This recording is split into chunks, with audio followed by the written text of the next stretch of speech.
जितने भी छात्र छात्राएं क्लास 10th के फर्स्ट टर्मिनल के एग्जाम देने वाले हैं तो उनका वायरल प्रश्न है, उसका सोशल साइंस का सब्जेक्टिव वायरल प्रश्न का हम आंसर के लेकर आ चुके हैं। तो आप लोग जितने भी विद्यार्थी क्लास 10th है तो वीडियो में अंत तक बना रहेगा, आपका सारे सब्जेक्टिव का हम यहाँ पे आंसर की करवाने वाले हैं, ठीक है। और जो भी छात्र छात्राएं अभी तक नए हैं तो चैनल को सब्सक्राइब कर लीजिएगा। आपको जो भी फर्स्ट टर्मिनल का एग्जाम का ओरिजिनल प्रश्न होगा और वायरल प्रश्न होगा सभी को आप लोग एग्जाम से पहले इस चैनल पर आप लोगों को दिया जाएगा, ठीक है। तो चैनल को सब्सक्राइब करके रखेंगे और वीडियो में अंत तक बना रहेगा। तो चलिए हम चलते हैं क्वेश्चन की ओर। तो आप लोग चलिए यहाँ पे देख सकते हैं, आप लोग सोशल साइंस का आप लोगों का क्लास 10th का हम लेकर आ चुके हैं सब्जेक्टिव का। तो ऑब्जेक्टिव का वीडियो करवा दिए हैं, तो आप लोग नहीं देखें तो उस वीडियो को आप लोग जरूर देख लीजिएगा। तो चलिए हम आज की वीडियो में सब्जेक्टिव करवाने वाले देख सकते हैं आप लोग खंड ख में सब्जेक्टिव है, जिसमें से आप लोग बोला है कि निम्नलिखित में से किन्हीं 3 प्रश्नों का उत्तर देना है, ठीक है। हिस्ट्री में 3 प्रश्न देना है, राष्ट्रवाद क्या है, 1848 की फ्रांसीसी क्रांति के कारण को उल्लेख करना है, साम्यवाद एक नई आर्थिक सामाजिक व्यवस्था कैसे थी इसको उल्लेख करना है, ठीक है। और आप लोग को वीडियो में अंत तक बनेगा, वीडियो में हम ये भी बताएंगे कि आपका जो इसका पीडीएफ होगा सब्जेक्टिव का आप लोग को किस तरह से डाउनलोड करना है, सभी चीज को बताएंगे, ठीक है। तो वीडियो में आप लोग धैर्य बनाए रखेंगे। चलिए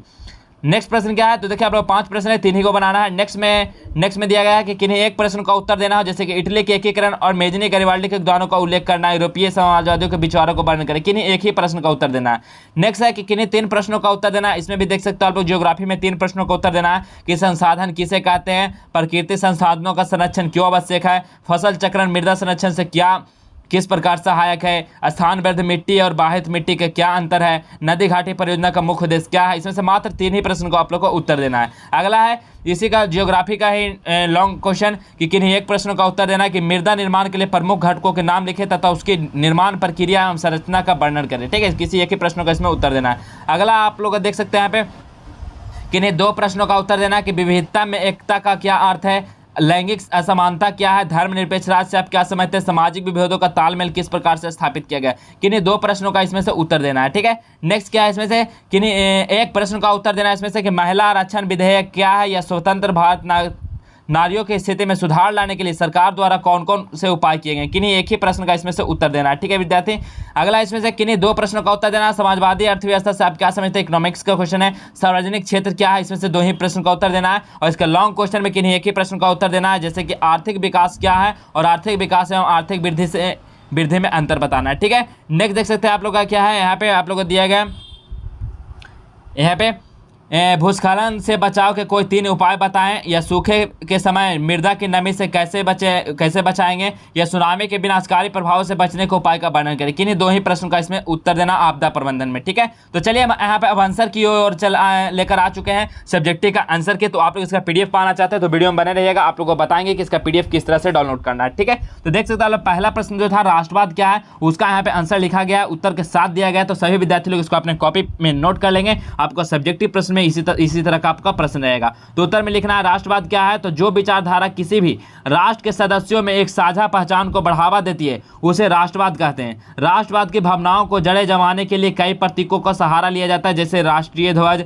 राष्ट्रीय प्रतीक, राष्ट्रगान आदि, ठीक है। तो देख सकते हैं आप लोग पहला का बिल्कुल इसका शॉर्ट आंसर टाइप इसका बिल्कुल सही आंसर है, ठीक है। तो चलिए अगला हम लोग देखते हैं। अगला ख नंबर प्रश्न, इसमें से 3 ही प्रश्न का उत्तर देना था। तो ख नंबर प्रश्न क्या है, 1848 की फ्रांसीसी क्रांति के कारणों का उल्लेख करना है, ठीक है। 1848 का जो फ्रांसीसी क्रांति हुआ था इसको कारण को उल्लेख करना है। तो इसका देखिए उत्तर क्या हो जाएगा, फ्रांस तथा यूरोप के इतिहास में 1848 की क्रांति का अत्यधिक महत्व है। इसे जनता के सामाजिक, आर्थिक और राजनीतिक जीवन में परिवर्तन लाने का प्रयास किया है, ठीक है। तो इसका बिल्कुल सही आंसर हो जाएगा, ठीक है। शॉर्ट आंसर टाइप का क्वेश्चन है तो शॉर्ट आंसर टाइप में ही उत्तर देना है। अगला प्रश्न क्या है, अगला प्रश्न ग नंबर है कि साम्यवाद, ठीक है। यहाँ पे देखिए साम्यवाद नहीं साम्यवाद है, ठीक है।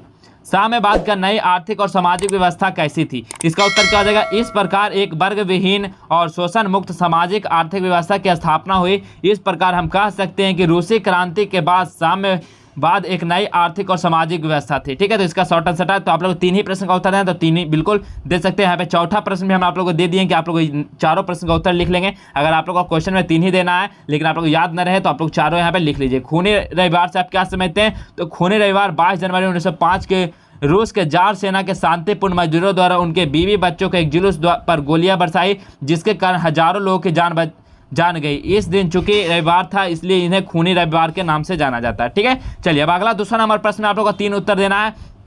जिसमें क्या है नंबर दूसरा नंबर में क्या था, एक ही प्रश्न को उत्तर देना था, ठीक है। 2 प्रश्न था उसमें से एक ही प्रश्न को उत्तर देना था। तो इटली के एकीकरण में मेजनी और गरिबाल्डी के योगदान का उल्लेख करना है, ठीक है।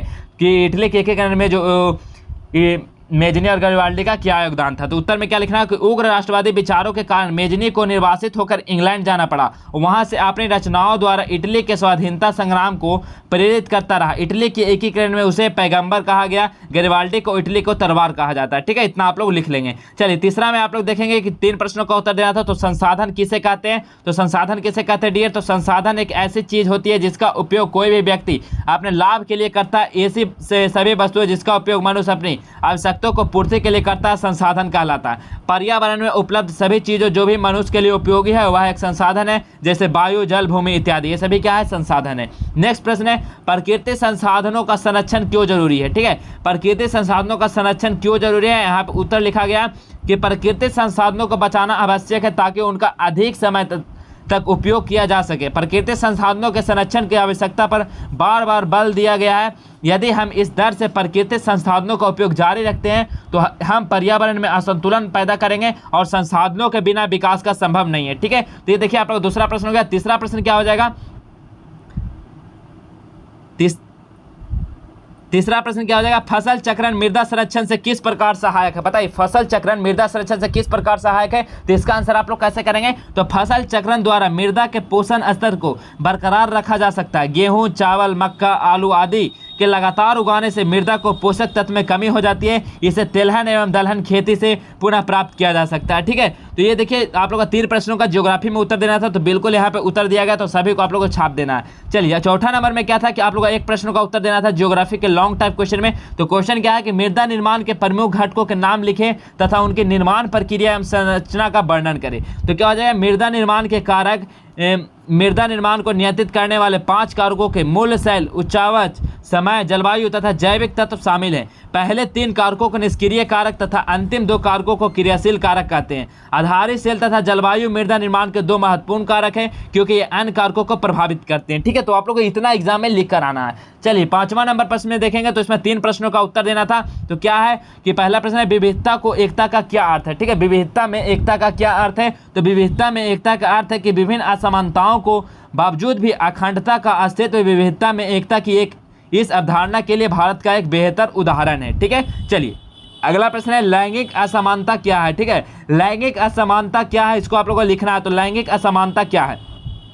तो क्या है विद्यार्थी? तो भारत में लैंगिक असमानता लिंग की परवाह किए बिना पर्याप्त संसाधनों और अवसरों तक पहुंच की समान आसानी की वांछित स्थिति है, जिसमें आर्थिक भागीदारी और निर्णय लेने और लिंग की परवाह किए बिना विभिन्न व्यवहारों को, आकांक्षाओं और जरूरतों को समान रूप से महत्व देना शामिल है। ठीक है, ये लैंगिक असमानता कहलाता है। ठीक है, तो ये आप लोग को शॉर्ट आंसर टाइप में आप लोग को 3 प्रश्न का उत्तर देना है। तो देखिए आप लोग यहाँ पे दो प्रश्नों, ठीक है सॉरी डियर, यहाँ पे 5वां में आप लोग का 2 प्रश्नों का उत्तर देना था, तो दोनों का यहाँ पे उत्तर दिया गया। चलिए 6ठा में आप लोग का मात्र एक ही प्रश्न का उत्तर देना है कि महिला आरक्षण विधेयक क्या है। ठीक है, महिला आरक्षण विधेयक क्या है? तो महिला आरक्षण विधेयक भारतीय संसद में प्रस्तुत किया गया वह विधेयक है जिसके पारित होने से संसद में महिलाओं की भागीदारी 33% सुनिश्चित हो जाएगी। यद्यपि इस विधेयक को पहले भी कई बार संसद में प्रस्तुत किया जा चुका है, लेकिन इस बार लगभग सभी दल इस विधेयक के समर्थन में है। ठीक है, तो ये बिल्कुल सही आंसर हो जाएगा लॉन्ग टाइप में। चलिए 7वां में आप लोग का 2 प्रश्न का उत्तर देना है।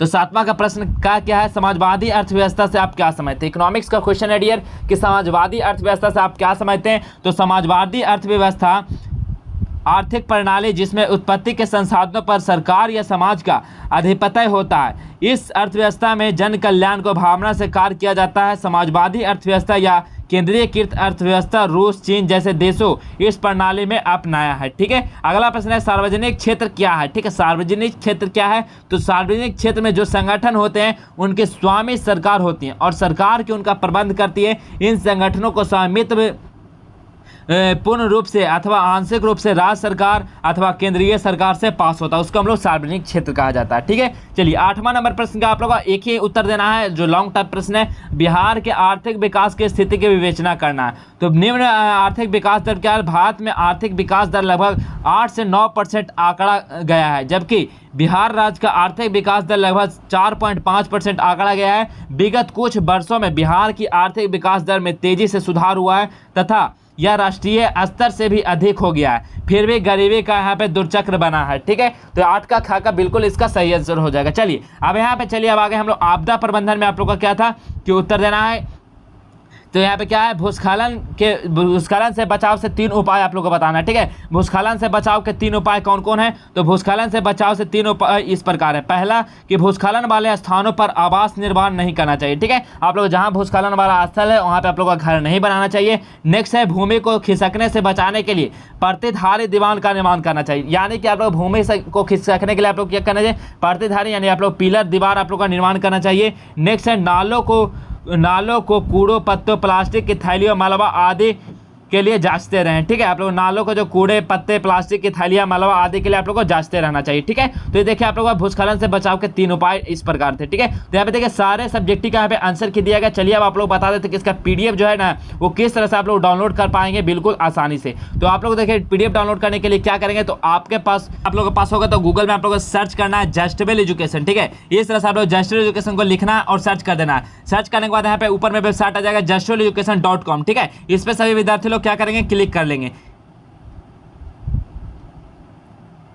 इस पे क्लिक कर लेंगे, देख सकते हैं आप लोग। इस पे क्लिक करने के बाद इस तरह का इंटरफेस खुल कर, तो ऊपर को स्लाइड करेंगे तो यहाँ पे क्लास 10th ऑल सब्जेक्ट लिखा हुआ मिल जाएगा। इस वाले सेक्शन पे क्लिक कर लेंगे। क्लास 10th ऑल सब्जेक्ट पे क्लिक करेंगे तो इस तरह का खुलकर आ जाएगा इंटरफेस, और नीचे की ओर स्लाइड करेंगे तो यहाँ पे Bihar board class 10th first terminal exam date 2023 जो लिखा हुआ है ना, तो इसी वाले पे आप लोग क्या करेंगे, सभी विद्यार्थी क्लास 10 को क्लिक कर देंगे। ठीक है, इस पर क्लिक करने के बाद ऊपर को स्लाइड करेंगे तो सारी इन्फॉर्मेशन यहाँ पे दिया गया है। तो आप लोग देख सकते हैं यहाँ पे सारी चीजें दिया गया, इसका टाइम टेबल क्या है, प्रश्न पत्र कहाँ से आता है, अगर नहीं देंगे परीक्षा तो क्या होगा, सारी जानकारी दिया गया। तो आप लोग इसको आसानी से पढ़ लेंगे। यहाँ पे रूटीन डाउनलोड करने के लिए सेक्शन दिया गया, और साथ ही साथ यहाँ पे ऑल क्वेश्चन पेपर डाउनलोड के लिए लिंक दिया गया। ठीक है, तो इस पे डाउनलोड वाले पे क्लिक कर लेंगे। इस पे डाउनलोड करने के बाद यहाँ पे भी बहुत सारे इन्फॉर्मेशन दिए गए हैं, तो सारे विद्यार्थी क्लास 10 के जो पढ़ लेंगे सारे इन्फॉर्मेशन के, उसके बाद नीचे की ओर स्लाइड करेंगे तो नीचे की ओर देख सकते हैं सभी सब्जेक्ट का यहाँ पे डाउनलोड का सेक्शन दिया गया है। ठीक है, तो यहाँ पे डाउनलोड कर लेंगे आसानी से। तो आपको एग्जाम से पहले सभी जितना भी ओरिजिनल प्रश्न पत्र सभी का यहाँ पे आंसर और क्वेश्चन सभी को अपडेट कर दिया जाएगा। तो आप लोग रेगुलर यहाँ पे चेक करते रहेंगे विद्यार्थी,